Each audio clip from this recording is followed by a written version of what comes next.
After battling it out on our Family Feud PHLY show yesterday, we decided no more. I won. Let's get to some. Here we go. Let's get to some more fierce battles. Oh my God. That begin next Tuesday as training camp gets underway for the Philadelphia 76ers. I already got in trouble for cursing on one show this week. We had been doing so gosh darn well too. You guys have. You're a butthead, Devon. How about that?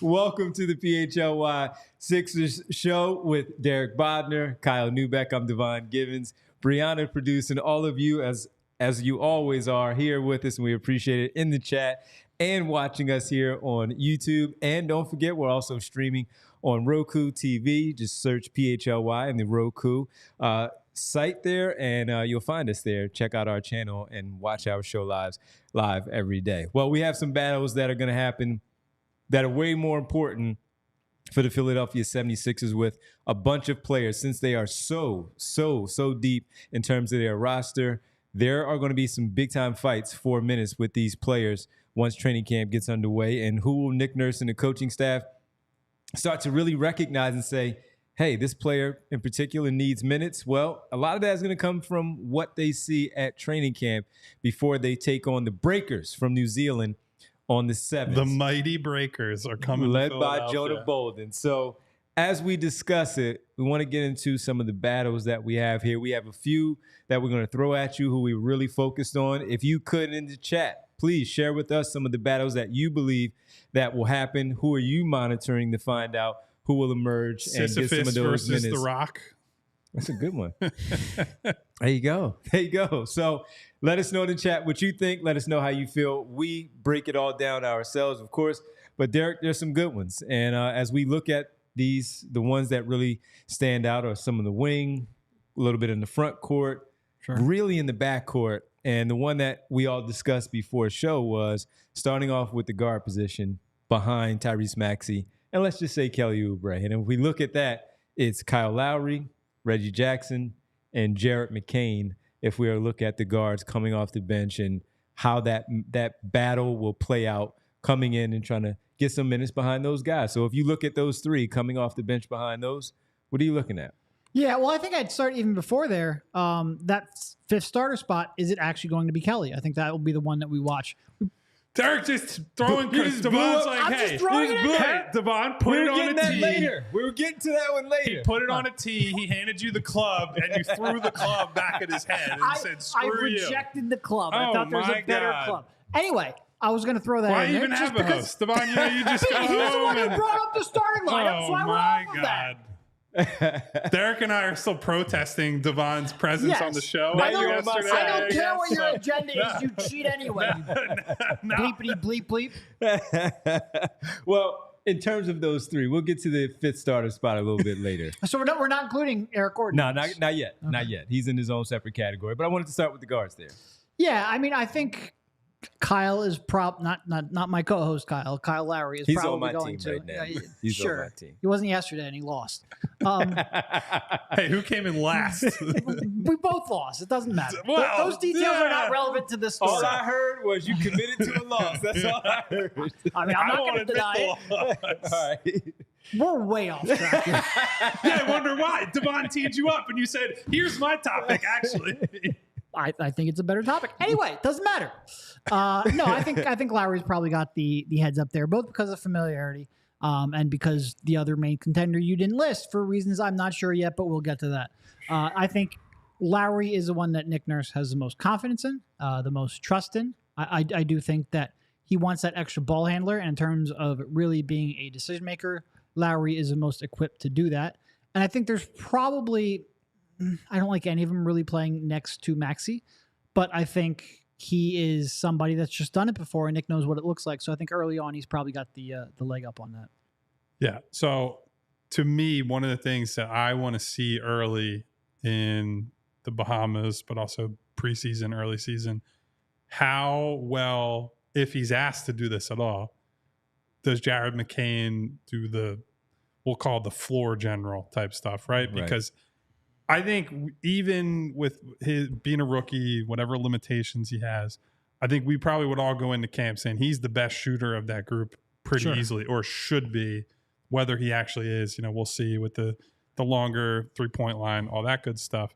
His path to minutes, if he gets any this year, hinges on, can you do the quote unquote point guard things and set guys up and run the offense, get the ball to Joel Embiid at his spots. And I think Lowry, because we all probably inherently believe he's capable of that stuff and is going to do that stuff at the highest level and has the most trust from Nick Nurse, he has the inside track right away. Now, what he's competing against is Reggie Jackson and his relationship with Paul George, quite frankly, but also at this stage of their careers, Reggie is still a much more capable pick and roll type guy, right? So if you're going to run him in stuff like that, ask him to be more of a creator, Reggie's got more juice left, right? Like a little more on-ball creativity, on-ball burst, first step, however you want to characterize that.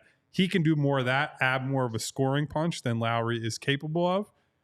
Kyle, I think, is, of those two, the guy that I think is the better, off-ball awareness defender, the connective piece on that end of the floor. If you're trying to make a case for McCain, and I do think right now he's running third of these guys just by virtue of being a rookie and having so much further to go, he's got to be a little bit of Lowry, and that he's going to be that off-ball defender. Good, not to say Reggie Jackson is like a cataclysmically bad defender, but he's certainly a peg or two below. Well, and Reggie has a little bit of advantage just from the wingspan. The length is, he doesn't have the sturdiness of Kyle Lowry, but he has the wingspan to help. You can just say Kyle's got a huge butt. Like, that's kind of his, right? That's a well-known thing. But so, yeah, Kyle is a bigger, stronger guy, but Reggie has the wingspan event. So, how you grade that, we'll see. But McCain, if he can do at least some of the off-ball defensive stuff, which is a big ask for a rookie, if he can do some of the floor general point guard level stuff, then the shooting should be a big separator, right? Because I think the speed with which he can get shots up, his comfort as an off-ball guy and being that like high volume release valve, and frankly the rebounding that hopefully he can chip in there. I know that's for a 6'1", 6'2" guard. Mm-hmm. That's not going to be the center of your skill set, but on a team where rebounding is a big question, if Jared McCain comes out and can pretty consistently contribute there, that's going to help him. I do think, though, I agree with Derek. I would say Kyle has the inside track. We already saw him start and play really heavy minutes for Nick last year, this deep into his career. I wouldn't totally dismiss, though, the fact that, again, the relationship stuff. Reggie Jackson didn't come here because he's friends with Paul George. He came here because he's friends with Paul George and expects and wants to play with Paul George. Yeah, and that's but I think a big that's thing. True for Kyle. Like, Kyle came here because he knows Nick and he expects to play. And, quite frankly, Eric Gordon came here because he expects to play too. Yeah. So there's only so many players you can actually play versus how many expect you to play. I'm not putting Reggie on the floor if I don't think it makes sense. Now, I don't have to deal with the ramifications of that. Nick Nurse might. But my point is there's three people making that same case, and two of them I think fit a little bit better. So what do you want to see, or what are you hoping to see, Devon, I guess, in that? Obviously, next week is just first week, back from the summer. A lot of things will be conditioning, seeing where guys are at, game sharpness level at this point of the offseason. But what are you hoping to see when we get down there between these guys specifically? So this is where you talk about something completely unrelated to what you want to talk about Eric Gordon now? Or? So of those, I think we all agree, we're all in agreement there that that's Kyle Lowry's spot to lose as we start camp because of the familiarity. We also agree that Jared McCain is third because of the lack of experience and the fact that he's going against two veterans that have 10 plus, 12 plus years of experience in the NBA. So he's way behind on that track. So in no sense of the word do I mean specialty, but that is his specialty, Jared McCain, the shooting part. Mm-hmm. We've already seen where Reggie Jackson and Kyle Lowry, both in playoff and NBA final settings, have proven to be NBA better shooters because they've done it already. The question is, I do want to find out, because of the things that we saw at practice at Summer League and then what we saw translate to the floor in Summer League, how long will it take him to get to the spot where Nick Nurse trusts him to put him on the floor for the specialty reason that he is. Because if we're looking at the ball handling situation, it's going to be tough. We saw it tough in Summer League. These are now the real guys that he's going to be going against, and he's going to be going against all NBA defenders. He's going to be going against guys that are playing as rookies. No, he will have better players. Spacing. It'll open up a little bit for him, but he'll, again, to your point, they will higher level defenders on him. Yeah. Now. Plus, when you also look at some of the other rookies that are going to be there, how many of those rookies that are fighting for their own minutes on their own team going against another fellow rookie that's saying, I need to shut this guy down. He can shoot. I'm not letting him put the ball on the floor and get by me. So that is all one big package of Jared McCain. That whole thing is fascinating from the start because of what these guys were talking about on draft night, fitting next to Maxey or anybody else on this team because they're all Maxey's size outside of the Eric Gordon part for the different specialty that he has. So that's going to be a big-time fascinating thing with him. In particular, when does the coach start to trust him? When he's on the floor, do we see a difference from what we saw in July to where we are getting ready for October? Then you get to the Lowry and Jackson piece. So you guys talked about Lowry extensively. I'll just go to the Jackson part of he also signed here, just like Eric Gordon, as you mentioned, for a reason of relationship-based. Also wanting to win because this is a contending team and seeing there as an opportunity for some minutes. What did they tell him? What did they explain to him that is going to be available to him, not just with the Paul George piece, but for when we're talking about him coming in and getting minutes, he also has a relationship with Andre Drummond from the Detroit Pistons times where they were the two stars of that franchise at that time together. So if he feels like he still has something left and he, while already on the back end of things because of Kyle Lowry's relationship with the head coach, he's also proven that he can play in the playoffs. He can also prove that he can get hot and turn a game in a few minutes that are out there on the floor as a scorer, not necessarily as that ball handler that you talk about that Lowry does have. So Lowry is the one with the ball handling. The question is Reggie Jackson and Jared McCain both not being trusted as much with their ball handling, more of their scoring ability.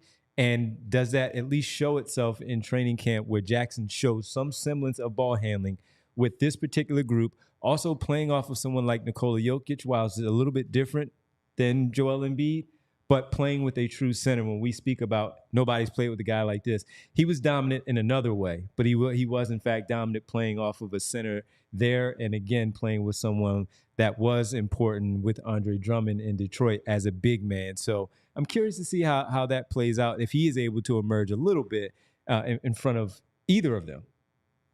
Yeah, and we do have to, like, we're talking a lot about like prior relationships and expectations.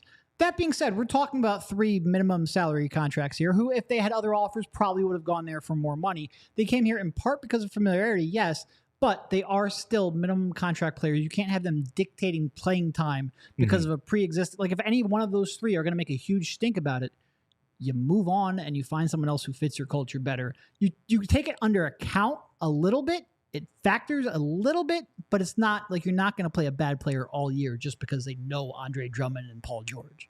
Well, I mean, we've seen it happen with Montrezl Harrell.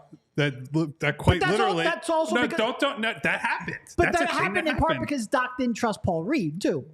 Paul Reed was pretty clearly better and still did not play. Well, I don't know if correct? Doc agreed with you at that point. Well, I think from what we saw, he was pretty clearly better. I agree with that. And Doc called me an idiot in a press conference because I agreed with that. So that's what so a more high profile example. So I'm taking into consideration, you're bringing up that they're minimum guys. And so it is a little bit of a different calculus, right? But the reason that I always harp on the relationship stuff, this happens in the league all the freaking time, that a guy signs somewhere and there's understandings that don't necessarily make it to us, that eventually we learn, like, the players are saying, I want this guy here, or I want this guy to play. So the fact that Reggie has the relationship with Paul George is not it's not a non-issue or like a non-piece of this conversation. Like, great example at a higher level is when Kevin Durant and Kyrie Irving went to Brooklyn.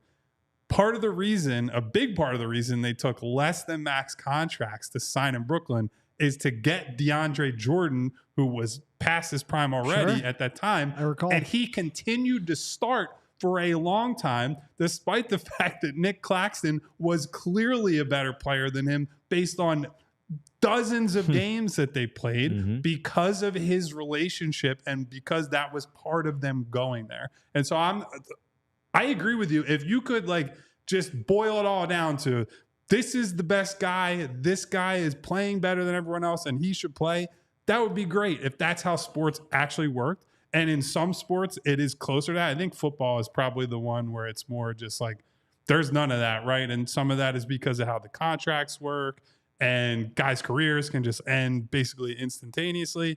But in the NBA, there's a lot of behind-the-scenes politicking that, frankly, a lot of times we're not privy to. So all I'm saying, I'm not saying that Reggie Jackson, if he plays, is like a charity case, right? I think you could make a good case that he's the best current player individually of these three when you consider his skill set, his age, all that, and the built-in chemistry with Andre Drummond on these backup units where you're going to need to rely on that.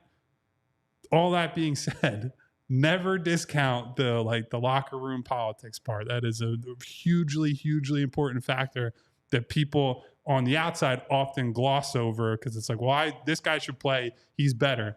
I agree. It doesn't always work that way. Sure, but I do think there's a material difference when you're talking about a minimum salary player versus DeAndre Jordan. Even at that stage, what did DeAndre get? $10 million? You got a pretty sizable deal at that point. Well, that's what I'm saying. I agree with you that that's not an apples to apples comparison. I'm just saying this happens at all levels. Minimum salary, and the fact there's three of them on the same roster who feel the same way. One of them is going to end up getting shorted anyway. There's just only so many minutes you can pass around between those three.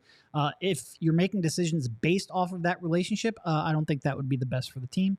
And because there are three of them in there, like I said, someone's going to get, I don't want to say pissed off because they might handle it better, but frustrated with their playing time. It's just sort of an inevitability.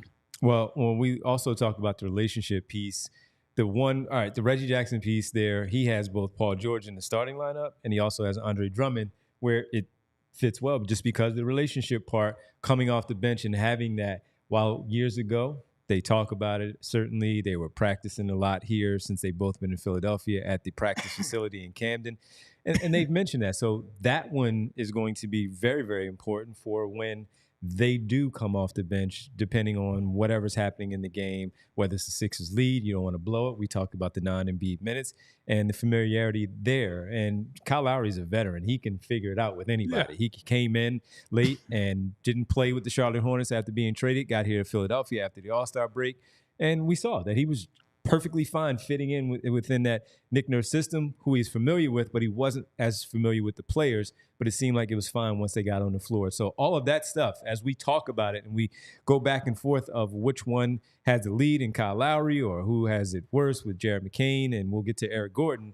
The fact of the matter is Nick Nurse. Derek is just... He's chomping at the bit. Salivating over there, thinking about talking about Eric Gordon. You brought up guard, so I thought he deserved to be talked about. In his own category. So with it, though, that's where Nick Nurse, that's where this training camp is important to figure out how it begins, how it looks when we get ready for the breakers. Will any of them play in terms of the veterans? So Jared McCain, we can probably slot him into some big minutes against the breakers and seeing if we get an idea of what he looks like here in Philadelphia. But the others, maybe we have to wait a few games to find out what they look like. But that's where it's going to be up to Nick Nurse and the coaching staff to figure out who's going to get those minutes at that backup guard spot. Eric Gordon? We'll get to him. We'll get to him. Is he going to be a starter? Is he going to be... I'm not saying his name the rest of the show. Is after he you going? yelled at me last time. But you can say his number. Do you know his number? All right. I actually have to look it up. I'll look it up during this break. We can get I'll know his that. number when he takes the floor. Yeah, there you go. We'll get into that. He's what only been that playing battle, for 14 years or whatever. How do you expect me to know his number? Well, he's changed a few times. Yeah, we'll get into that battle. Might look Yeah. like that's retired here, so he can't have that one. Oh, we learned that the other day. There you go. Mo Good Cheeks has callback. that That's one what I'm saying. hanging You up said in he the played for rafters. 14 years. He wore number 10. You can't be like, oh, I don't know a number he's never worn before. So we'll get to the Eric Gordon piece of where he fits into this entire thing right here on the other side, PHLY Sixers Podcast. If you want to place a wager on who should be the starter, I don't know that they have this option, but Bet365 might want to have that option of who you think that fifth Just starter a suggestion, might be Bet365 for the Philadelphia basketball team. And Bet365, a big-time partner here with us at PHLY, and of course, certainly here on the PHLY Sixers show. They have 90 million users worldwide, and I am one of them. You should be too. It's very easy to navigate as you go to your phone like I do here on Bet365 and want to place a wager, whether it be for the MLB or NFL. Right now, heavy NFL as the season gets underway. You know you have to get in there for the games. Well, you and 90 million others are going to be in the mix for that. Bet365 live streams 780,000 events each year. So as I was getting ready for my choices for the 4 o'clock NFL games, you know what's there on the screen on my phone right there in that window? The game's going on already on Bet365's app. You have it right there for you for the live betting as well, because they do have that. Bet365 pioneered the live in-game betting right here on their app. Today, Bet365 offers the widest range of games and markets available for live in-game betting across 78 sports. And right now, new customers can get $200 in bonus bets when you bet just $5. Use code PHLY365 and sign up.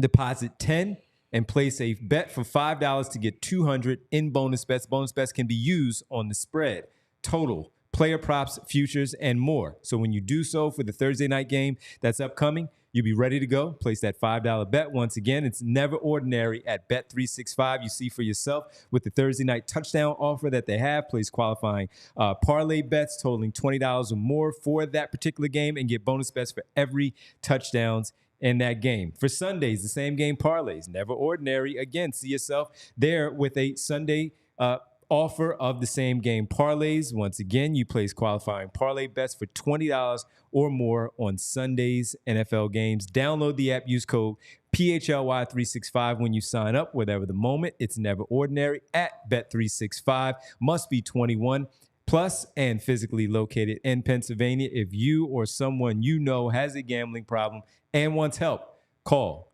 or text 1-800-GAMBLER. Again, that's call or text 1-800-GAMBLER. So to tell you about Rite Aid, I recently actually just over the past weekend had to cancel an event with my brother because he thought he was sick. Turns out he just had allergies. So if you take care of your allergies, you won't have to cancel family plan unless you want to cancel family plans, which I get. You can it's a good excuse to cancel family but plans. Maybe think about that. Deal with your allergy symptoms, so at least then you know whether you have to cancel your family plans. Fall allergies can begin as early as August and last in November. Main culprits are ragweed and mold. Other possible allergens include plants and dust mites, and then pet dander and fur are also possibilities. Allergic reactions occur when your body misidentifies a substance, such as pollen, as harmful to the body, and then your immune system releases histamines to fight off the allergens. These same histamines are also the cause of your allergy symptoms, such as a runny nose, itchy or watery eyes, or wheezing. That's why antihistamines, which is medication that suppresses the amount of histamine in your body, are often the first line of defense to treating your allergy symptoms. Here's what you can do to get relief during allergy season. First, sign up for Rite Aid Rewards emails at riteaid.com/rewards to receive email pollen alerts for your area. Use a dehumidifier. Shower frequently, especially at night after you've been out all day and before you go to bed. Check pollen counts on your weather app of choice, and then keep your windows closed and use an air conditioner. And then here are some over-the-counter options available at your local Rite Aid. First, you can try a nasal rinse to help flush out your passages. When symptoms flare up, try the antihistamines I mentioned earlier. And then in order to be proactive, 1 to 2 weeks before pollen allergies are expected to be high, try a nasal corticosteroid. If that's still not enough relief, you can always ask your Rite Aid pharmacist for recommendations on ways to get relief during allergy season. All right, welcome back. I had a little sneeze attack yesterday. The guys had to continually tell me, God bless you. I hit a quota on bless yous at one point, right? Or was that with Derek? That was with Derek. That was with Derek. Yesterday I was good. I had 2. You gave me 1. Vince gave me 1. Derek gave, all good. When we talk about allergies, we actually do get hit. And it's funny because some people are the multi-sneeze right in a row. Yeah. I always sneeze 3 times. Yours were spaced out so far that I was like, what? Give me enough time. I gotta rethink rethink my bless you policy. That's the last one for me.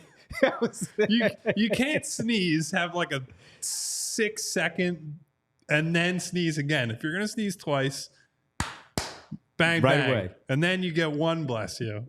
Oh, for the back to back. For the back to, yeah, you don't get the double. I give the double. This is like a Seinfeld modern episode.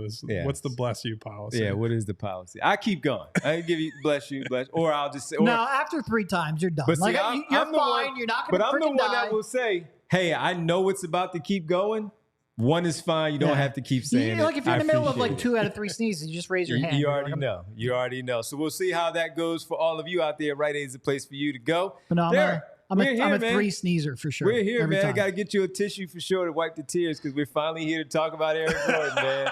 Got to talk about Eric Gordon. Where the tissues at, Bree? Throw some Rite Aid tissues and talk about Eric Gordon. Because look, when we wanted to discuss this, he was certainly one, but it was more of, hey, let's lean it this way because both you and Kyle said this. The dark horse as a starter is Eric Gordon. So we included that of what does this one look like in terms of the camp battle? Does Kelly Oubre have the edge because of last season and his two-way ability? Or does it make sense where Eric Gordon comes in, shoots the lights out in practice, spaces the floor, or just sees how it works where Nick Nurse says, hey, Kelly, you've been a team player. You're still going to get your 25 minutes, but we're going to start the game off with Gordon. So I'm gonna flip this over to Kyle because I have a question. Okay. Like I can't follow Devon's cue at all. He's deferring Eric Gordon. No. Percentage chance he starts opening night, and then over/under of 30 games started by Eric Gordon on the season. I'll go under on the 30, both because I don't think he'll start right away, and because he's old and will probably get hurt. Okay. But I do think it's not a crazy thought there. And I've been on this island for a while. The more you talk to people around the team, the more it's like, I think Eric Gordon is going to play a sizable role on this team. And again, in conjunction with what we've said and believe about Kelly being more of that instant energy, instant offense type of guy off the bench at this stage of their careers, I don't think it'd be crazy. Now, as it relates to the camp battles and, sort of what we're getting into today, if there's anything I pay attention to, because the coaches always say, don't read into the lineups. The number one thing you should read into is the lineup combination. If there's 4 starters and then one of these 2 out there, we're going to read into it. It's like, hey, it's Joel Embiid, Tyrese Maxey, Paul George, Caleb Martin, and another guy. It's like, hey, don't look into that other guy being on the floor. It's like, no, that's clearly not true. Maybe if it's like Jared McCain, all right, I won't read too much into it because that just defies logic and expectations. But if it's one of these 2 people, yes, I will read into it. And if you spread it out where it's like, hey, Paul George is with a group of backups and it's just Joel and Maxey and they mix and match, like, okay, then you can look at me with a straight face and be like, don't look into this. But most of the time, they have their idea coming into training camp. This is our 5, or these are our 5-man groupings that we want to start building the chemistry between them, right? Like the reason that it matters in camp is because this is the most practice time in one stretch they will get between now and the season ending. And so if you believe practice time matters, and coaches certainly do, they would love to have much more of it than they're able to get during the season, you're going to put out the groups that you believe are going to play the most together to start the year. And so if we see Eric Gordon on the floor with Joel, Paul George, and Tyrese as soon as camp opens, that tweet's going out right away. That's a pretty big tell. That's like, hey, the whole show on Tuesday, our first set of Die Hard articles going into the next day in the Bahamas will be about Eric Gordon. And so really it all rests on how valuable does Nick Nurse think Eric Gordon's shooting is at that spot, right? Because that is if we're talking about McCain and his separation from, and like Lowry's a good shooter, Reggie Jackson's a pretty good shooter. McCain is in a different category, right? Eric Gordon, in terms of the volume and efficiency over their careers, is in a different category than Caleb Martin and Kelly Oubre, mostly on the volume and also on how far he will shoot from, right? Like that ability. We keep bringing it up. It's no less true now than it was in early July or late June. Shooting 30-foot threes reliably and comfortably is a big difference maker when you're talking about, hey, we're trying to run pick and rolls with Tyrese and Joel in the middle of the floor. If you have Eric Gordon and you have to guard him that far out, that creates so much extra space for that action, or for Joel at the nail to be like, if you're going to try to double me, Eric Gordon is open and that closeout is like 12 to 15 feet away. That's a meaningful difference that can decide that lineup. And so I'm super interested to see what that first 5-man group is when we get to the Bahamas next week, because I do think Nurse values that spacing, but also as we have all these concerns about rebounding, athleticism, whatever, if you take a wing off the table, how much does that change kind of the complexion of the group? It's a really interesting question going into the season. Real fast, to your question of the over-under and all, played 68, started 24 for the Suns last year. Yeah. So I guess to answer what I set the over-under at 30. Yeah, I forgot exactly how many, but it felt about right. Answer my own question. I would still probably say I think Kelly will start, and I would take the under on 30 as well. But I think there's a chance. If this was 5 years ago, Eric Gordon would be the starter. He'd be no nailed question. Wouldn't even be a question. Yeah. There's two things I value almost more than anything for those 2, 3, 4 players: defensive versatility and shooting. Well, unfortunately, each of them sort of has one, and there's a pretty big gap, obviously, between Gordon and Kelly as a shooter. Not only in terms of accuracy, but in volume and also in depth. That's really, really important, especially when you're building your offense around an Embiid Maxey 2-man game. But there's a equally big gap between them defensively, with Kelly getting the very obvious edge there. And when I start looking at it, Kelly, Paul George, Martin trio around Embiid could be real shutdown level defensively. So it's tough to balance that when both of them have, skill sets and abilities that I really value, but neither of them have both, which is why Eric Gordon of 5 years ago, he was at least closer to what Kelly brings defensively, so you can make that case very, very easily. I would say between those two skill sets, I still probably value shooting a little bit more, in part because you have two very capable wing defenders in that starting lineup already. But it's just, it's tough. So I would, again, answering my own question, I still kind of expect Kelly to start, and I would take the under on 30 games. But I could see a world where Gordon ends up starting and playing fewer minutes than Kelly, who's coming off the bench. I think that's possible. And quick, before we allow Devon to have the floor here for a little bit, it is one of the most important things of moving on from Tobias Harris and getting Paul George, right, is replacing a guy who's more of a true 4 in today's NBA and having an actual wing, a guy who can switch reliably, guy who's athletic, 6'8", big wingspan, all that, because then you can look at that position that would have been, like DeAnthony Melton in the past or whoever it might have been. You have to have pretty specific guys. If Tobias is the 4, it's like, okay, we need a real wing defender, right? Well, Paul and Caleb or Paul and Kelly, if you have 2 of those guys already, then the third guy, it's all right, let's think about our matchup. Tonight we need defense. Another night we need shooting. And it's just going to be I don't think they'll have a real set starting lineup throughout the year. I think they will tinker. I think Nick Nurse will experiment. And I think that's part of the beauty of getting Paul George and putting him as one of the foundational guys on this team. That is one, though, where when I look at Eric Gordon, I think defense is where he's fallen off the most. And I worry if you elevate him.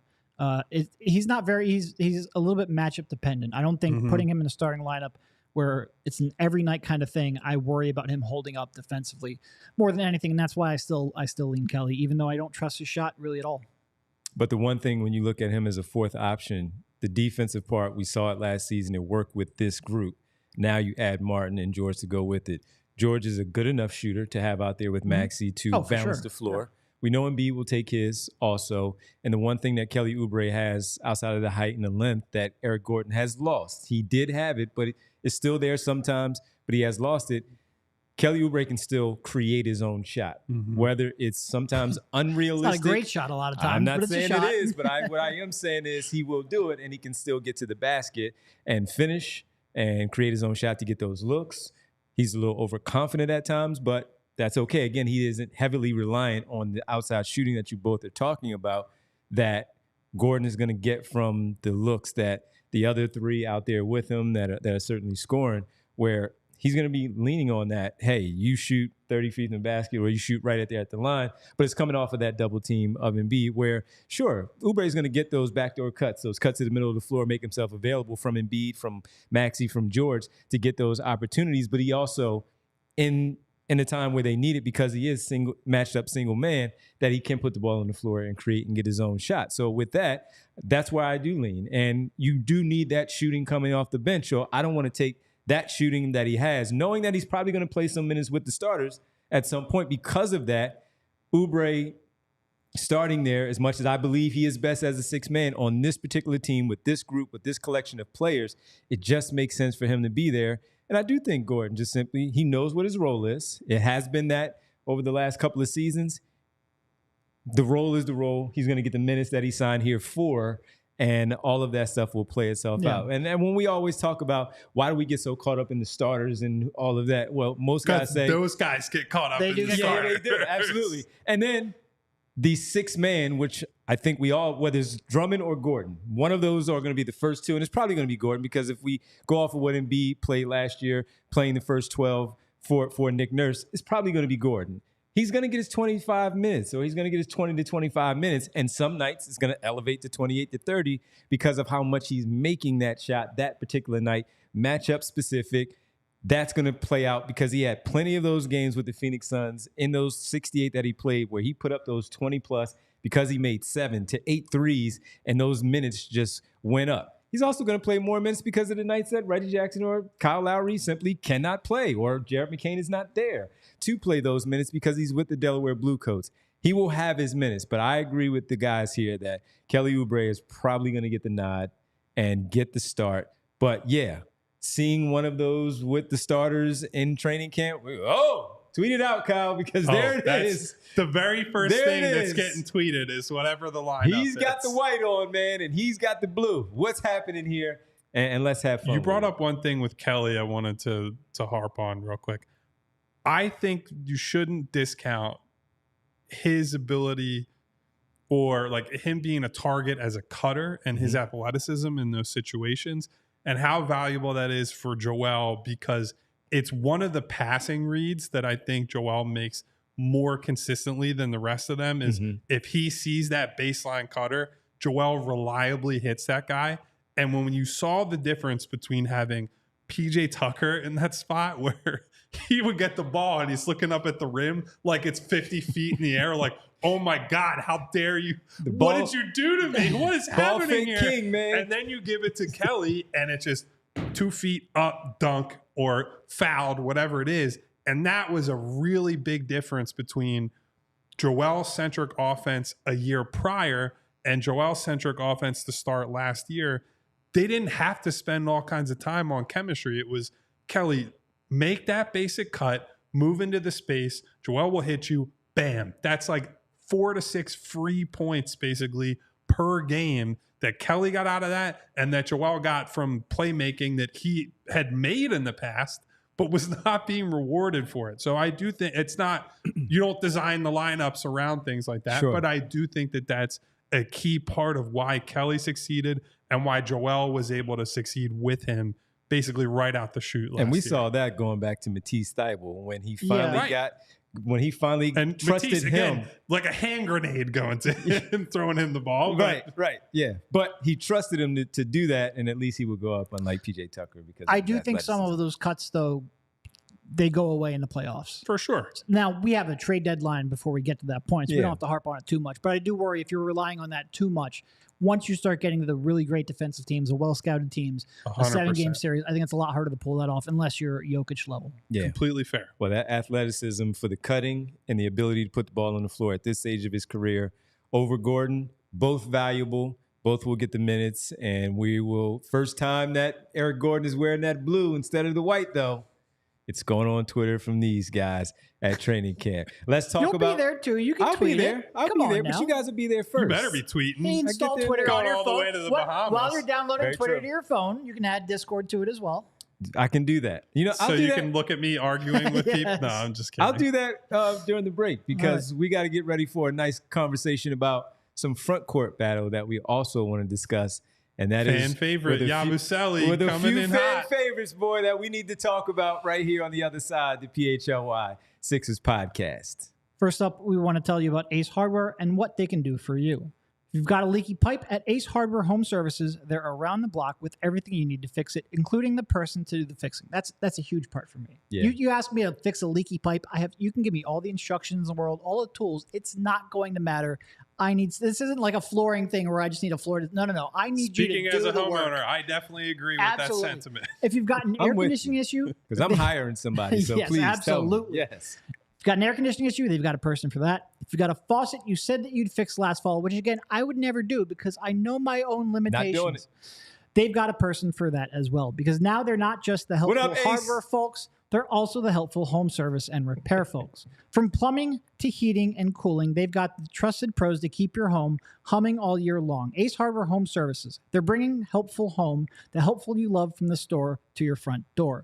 Visit Ace Hardware Home Services online at www.acehardwarehomeservices.com to get you started on your next project. Listen, if you have somebody from Ace Hardware Home Services working inside on your house, getting you fixed up right, you can spend more time outside and get some help from our friends at Shady Rays. Get ready for the season ahead with quality shades that are built to last. Shady Rays has you covered with premium polarized shades that will not break the bank. Hundreds of options to choose from, so you can find the perfect pair that matches whatever your style is. Their shades have durable frames, crystal clear optics. They're the perfect choice for all outdoor adventures. I can think of some outdoor adventures we're going to be going on next week. As Derek said, we're going to be, I've never heard of drinking martinis on the beach, but Derek suggested we be drinking martinis on the beach. I was in thinking the Bahamas. margaritas, and it got mistranslated. Well, we'll get to it. We'll get to those eventually, but we will be at the beach. We'll be at Atlantis in the Bahamas. They got some nice water slides there. I think I'll be wearing my Shady Rays down there to protect my eyes, to look fashionable. You know, all the things you want sunglasses to do.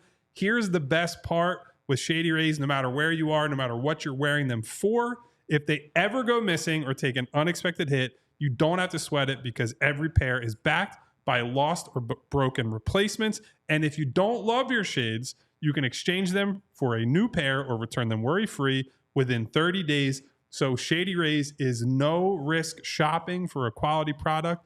That is a great pro-consumer policy right there. So exclusively for our listeners, Shady Rays giving out their best deal of the season. Head to shadyrays.com. Use code PHLY for 35% off of polarized sunglasses. Try for yourself the shades rated 5 stars by over 300,000 people.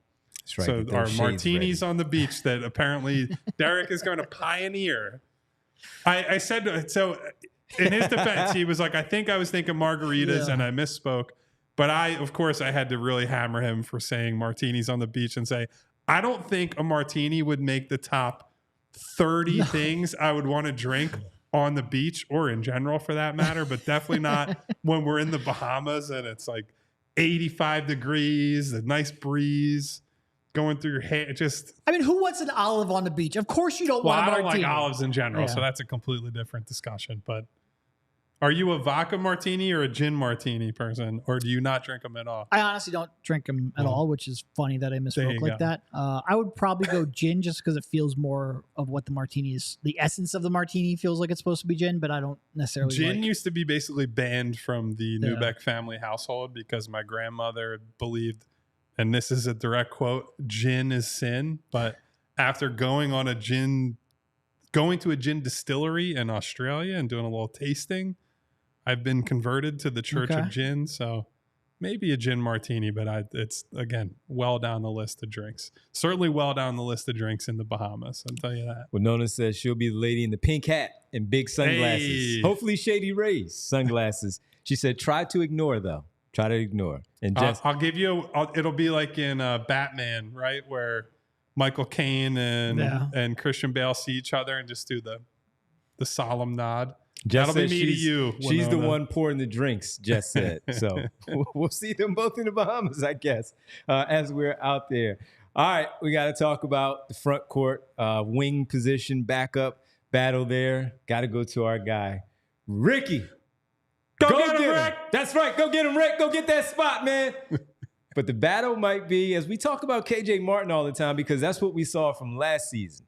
The $8 million to add to it and trying to get some minutes out there. Maybe he's trade bait for the trade deadline in February. And we can't forget about the other new fan favorite, not when he's playing against Team USA, but now that he's signed with the 76ers, Yabusele in the mix for those minutes there with Ricky and KJ Martin.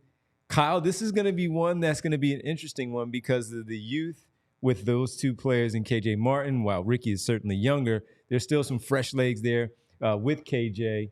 as that athlete in the front court, can steal some minutes at the 4 with him. Sometimes we saw at the 5 as well because of that. But Yabusele threw a little monkey wrench in there of what this might look like. Before we get to that, have you thought about the Andre? No, I'm just kidding. Go ahead. Here we go. Yeah. So, I mean, here's the thing, right? I think, and we've had a lot of people in the chat today, and this has been a common theme throughout the offseason since he signed, saying, hey, what about Yabusele starting? Mm-hmm. And I've said, I don't want to hold back anyone, right? After the Kelly Oubre experience last year, where I was dismissive of, oh, he's not going to start.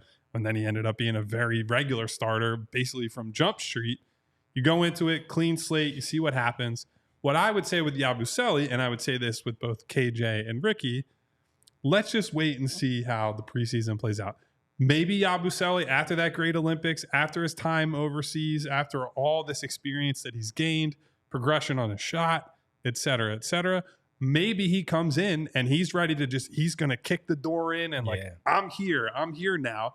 He also could be so bad of a shooter on the NBA line that he can't get regular minutes. We don't know. It's one of those things that I have to see it with NBA reps against NBA competition on a day-to-day, week-to-week type of schedule. And so for right now, I do have him in this group with a Ricky, with a KJ, of guys who are a little further down the pecking order, but have a real chance to come in and make an impact. Like I think Nick showed last year in the KJ versus Ricky thing, he favored KJ. Now, what reasons there were for that, I'm not sure, because again, from what I saw last year, I thought Ricky was better suited to be a contributor. You did have to live with, the ups and downs, the roller coaster. He isn't a small ball 5 in the way KJ was. He's not a consistent shot blocker in the way KJ was. But I think if you saw the handle, the finishing ability, the occasional ability to switch, although as I've said, I want Ricky to be more disciplined defensively this year, and the rebounding. The big thing is go up, get the ball, 2 hands. And I'd said to Ricky himself on our interview we did with him, I love seeing that because so few guys do it across the league. And so they are in that similar energy wing, energy forward group. And I'm not sure how they're going to be able to separate, right? I think if Ricky comes in and is consistently hitting shots, that is the way to just kick these other 2 guys out of the room, right? Because he has creation ability that I don't think either of those other 2 guys have. He's younger than Yabusele. How old is he compared to KJ? KJ is pretty young for having been in the league for a while. Yabusele's 28, 29. Yabusele's late 20s. I think KJ is 23.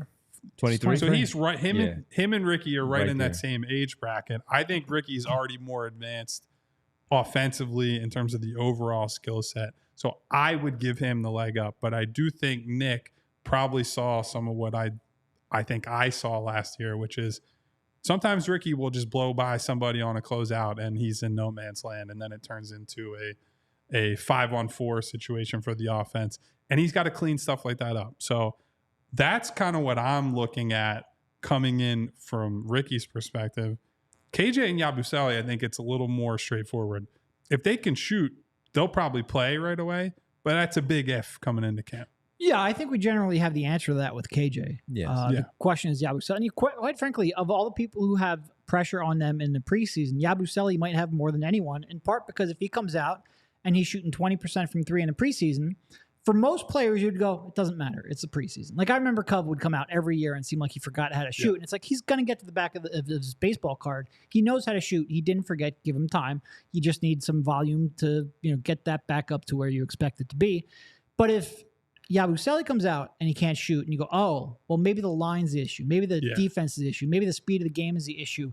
And you're just going back to where he was in Boston when he came in the league. It's not really fair. A low sample size is a low sample size is a low sample size. But because it can, confirm some of our concerns, he could end up getting buried on the bench if he struggles more than some. So I think he's got a lot of pressure to come out and prove himself. I think this could be 2 different, I think the person who starts out of this, not starts, but who is ahead of in this group might not be the same as it is 2 months down the line. Certainly not the same as it might be towards the end of the season. I could sort of see KJ having the leg up in part because I think Nick just trusts him a little bit more defensively. But I would expect one of these two, either Ricky or Yabusele, to take that spot eventually because I think they're just more talented, better players. And Eugene Ross said it there in the chat that he pointed out that Ricky could be in the rotation of 8 by the time we get to January, February, if he plays under control. And that's something that not only did we talk about it at the end of the year, even though we still wanted to see him on the floor, when we were at Summer League and we gave him the praise for that first game, how dominant he was in there and the point total that he put up. And then we saw it again. We also saw where he gets into the lane. He still does that double pump thing because he's very athletic and thinks he can still bank it off the glass, get that soft touch and go. More often than not, though, it can also lead to a 5-on-4, as Kyle said earlier, going the other way with him trying to get back into the play because of that or him falling on the floor as a result of that. And it's just something that we saw. And as much as we like Ricky on the show and want to see that continued development, which we did see a lot of in the summer, we still had a lot of questions. So it was great that he was in the gym all summer. It was great that he was here in Philadelphia for a very good part of the summer in that gym, working on the things that we're talking about, especially the outside shooting that is really outside of the defense. That's really going to get him on the floor and get him some minutes with those guys. He's the one that really has a chance to just force himself into the lineup because of that infusion of that athleticism, that fierceness there on the glass, that fact that he's not afraid of anything, and he's showing that improvement of knocking down those 3-pointers that are coming off those double team as the ball swings to him. And he started to look a lot more natural behind the 3-point line. We saw it translate again into the Summer League where he was sidestepping, letting guys fly by him on the closeout, and confidently knocking those shots down. So while it may not be pretty and it doesn't look as good as Eric Gordon's shot or JJ Redick's shot, it's his shot now that has been reformed in a little bit, but it's more comfortable for him now to the point where Kyle talked about the conversation that we had with him in our sit down. He was pissed at the coaches for not telling him that his shot looked so bad. To be fair, he's got an internet connection. He could have watched his own highlights. I agree, but it was great that he said it on our show with our conversation. So it was great to hear it. But regardless of it, he's recognized it now and he's trying to fix it, and he has done that. And that's what's going to get him on the floor. So that's going to be a fun one too, because I do agree that KJ has it right now because of the trust defensively. But if Ricky comes out there and shows, especially fitting with, if he gets the nod, with being out there on the floor with any of the combination of the 3 starting wings, if he goes out there and plays well, and then they show some trust with him too on the floor, because the other trust with KJ Martin is, we're going to give it to you now. Are you going to do a PJ kind of thing here and hesitate and then have to kick the ball out because you are a little afraid to take a jumper? Ricky's not afraid. He's going to go into that paint, and he's going to go into that maybe to his own detriment at times, right? Like there are times when he'll put up some shots where it's like, oh, maybe he should. And it's 5-on-4 the other way. But we generally skew toward, I'd rather live with that problem than the hesitation. Yeah. Now it's within reason, obviously. Yeah, but. And they both finish well at the rim. I mean, sometimes KJ, with his athleticism, we see too many layups where Ricky is trying to tear the rim down. But we see KJ in the past, we've seen them do that with the Houston Rockets, and that's what gave us that, oh, okay, this might be a little interesting. Do that again in this spot, and he'll also get on the floor. Fine time for all of them to figure out how this is going to play out, but the battle itself in camp is going to be fascinating to see. And the unknown of the Yabusele part is also what makes it intriguing. This is quite possibly the most excited I've ever been for training camp. Now, that's in part because we're going to be in the Bahamas. I mean, how could you not be excited about it? I'd be excited to watch the process Sixers in the Bahamas. Yeah. But also because of expectations, also because of some of the storylines around it and the question marks. I think it's going to be real interesting. I do. I think the toughest part with this specific battle group, if you want to call it that, is that they all bring similar-ish things to the table, and they're all going to be asked to play basically the same role, right? Even if it ends up being Yabusele or it ends up being Ricky, it ends up being KJ, it's not like one of those guys getting that means, oh, you're going to be able to run the offense, right? Like they're going to be asked to play a pretty narrow role on offense, be a spot-up shooter, closeout attacker, occasional cutter. And on defense, you want to be a helpful rebounder, a switchable defender from like 2 through 4, more than likely, maybe 3 and 4 spots more realistically for someone like Yabusele. I don't think you want him going too far down the lineup, but yeah, I mean, it's it's going to be a battle of wills to some degree, right? Like these guys have to come in and play absolutely balls to the wall hard from the second camp opens, because I don't think there is a lot of separation in the overall skill packages. It's just who's going to be the most consistent player on both ends of the floor. You're the guy who will be, 8th, 9th man in the rotation type of guy. And that might change throughout the year, right? Pending health, pending run of play, and pending some of these other lineup combinations that go on around them. And it could end up being a little bit like our Papa Shot, where for a long time throughout the course of the season, there's not a whole lot of separation, and one person pulls away at the end. We won't mention who that healthy is. competition, man. Healthy competition. If we want to look at all the scores that are up there, we could make some conclusions about who the healthy competition benefited the most. But not trying to go too deep in the weeds. Well, on there's the certainly Papa some Shot. healthy competition that is going to be going on in the Sixers training camp. And those practices, they're going to be lively, they're going to be fun, and there's going to be a lot of decisions that need to be made by Nick Nurse and that coaching staff and how they figure things out once we get to the start of the season in October. It's going to be fun. We're going to have you covered for it all, both in training camp, the preseason games back here in Philadelphia and elsewhere. We're not traveling to those spots, but we'll certainly be watching the games, talking about them as they happen. And then we get the season started, and it's going to be a fun one. So when we talk about the healthy competition, it's for a good reason, because they have assembled a pretty darn good roster for this reason of being a championship contender and trying to get it done. And so we'll be here for you every day, of course, for the non-game days at 3 o'clock like we have been. We're going to have some game days here soon, less than 2 weeks. Real basketball, we got baby. Some basketball coming back to talk about. We did not forget to talk about Andre Drummond. We assume he's got that spot locked up as a backup center. Adem Bona give him a little bit of run, maybe a little bit of run. But even that's good, just to have a young guy that's going to push him a little bit. Like, I think Andre's coming in here with the right attitude. Well, I've said on the show, we've loved seeing his evolution. But even like when you get into those, the bench group battles, he's going to have to run the floor. Like, even if it's just something where you have to play hard in practice to meet Adem's level of energy. Again, it's what I love about this group. They have the top end talent, but they have depth that they haven't had when they've had the top end talent. And that should raise everybody's level every practice, every game. And look, even if we're not wondering whether or not Bona is going to challenge Drummond, he still has a very critical role to play in preseason, because you have to figure out whether or not you can trust him in the 15 games that Joel Embiid misses enough to play some backup center. Yep. So he needs to. And look, you have your expectations in check for a rookie big man. Like, that is an adjustment. But you do want to see early on, like, all right, is the speed of the game going to be a little bit too quick for him? Can you rely on him? Maybe not from day one, but do you project that you'll be able to rely on him in December and January? And if not, do you have to make that a priority throughout the season? Yes, and we'll be here to talk about it all. Smy Guy says, wait a minute, post-game shows for the preseason games? Damn right. Better believe it. Darn right. I think that's stop it. Who would have thought that Devon would be the one breaking the... I broke the rules? All right, my bad, y'all. I broke the rules yesterday. My bad. Well, we got to break some rules. Nah, we don't break rules. We never break rules. We got to do things on the up and up, and that's why we have the world-famous roll call to say thank you to everybody. What up, everybody? Thank you to everybody for coming through today. Thank you to Edwin Robinson, who What said, up, Ed? DG, what's up, boy? What up, Ed? What's up, Devon? What's happening?